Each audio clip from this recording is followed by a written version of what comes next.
मुंबईकरांना वाहतूक कोंडीतून काहीसा दिलासा देणाऱ्या मुंबई सागरी किनारा मार्गाचे काम पूर्ण होण्यास अजून काही महिने वाट पाहावी लागणार आहे.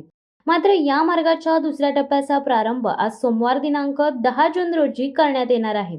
त्यानंतरच मंगळवार दिनांक 11 जून पासून हा दुसरा टप्पा म्हणजेच मरीन ड्राईव्ह ते हाजी अली लोटस पर्यंतचा मार्ग वाहतुकीसाठी खुला करण्यात येणार आहे. हाजी अली पासून मरीन ड्राईव्ह पर्यंत जाण्यासाठीचा मार्ग याआधीच खुला करण्यात आला आहे.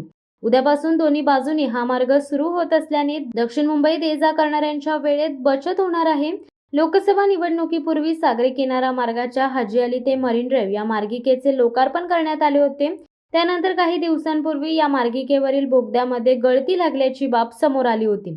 यानंतर मुख्यमंत्री एकनाथ शिंदे यांनी या मार्गाची पाहणी करून सागरी किनारा मार्गाला कोणताच धोका नसल्याचे स्पष्ट केले होते.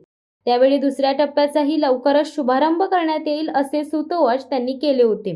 त्यानुसार मरीन ड्राईव्ह पासून अमर लन्स garden, Haji Ali junction, lotus junction पर्यंतच्या मार्गिकेचा प्रारंभ आज सोमवारी करण्यात येणार आहे. 11 जून पासून किनारा मार्गाची ही उत्तर वाहिनी सोमवार ते शुक्रवार सकाळी 7 ते रात्री 11 वाजेपर्यंत वाहतुकीसाठी खुली केली जाणार आहे. शनिवार आणि रविवार हा मार्ग पूर्णपणे बंद असेल अशी माहिती वाहतूक पोलिसांकडून दिली आहे. शिवसत्ता टाइम्स न्यूज ब्युरो, मुंबई. दे धडक बेधडक वृत्त देणाऱ्या आपल्या शिवसत्ता टाइम्स न्यूज चॅनलला लाल बटन दाबून सबस्क्राईब करा आणि बेल आयकॉनला क्लिक करायला विसरू नका.